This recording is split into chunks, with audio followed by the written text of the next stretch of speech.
לקוחה שלי שיתפה אותי שהיא נכנסת לחנות ולוקחת איתה 20 זוגות מכנסיים ושום דבר לא נראה עליה טוב ממה שהיא לקחה, ואז היא מתייאשת ויוצאת בלי כלום ונשארת כל הזמן עם אותו זוג מכנסיים אחד שרק איתו היא מרגישה יחסית סבבה ורק עליו היא חורשת.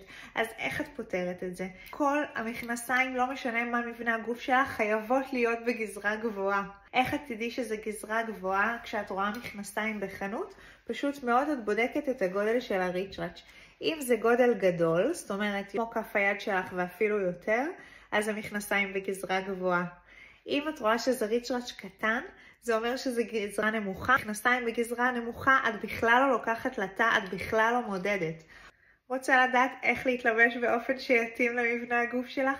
כנסי להדרכה החדשה שלי, 5 דקות, הלינק בביו, ההדרכה בחינם, ואת יודעת את כל הטיפים הכי חשובים לאיך להתלבש.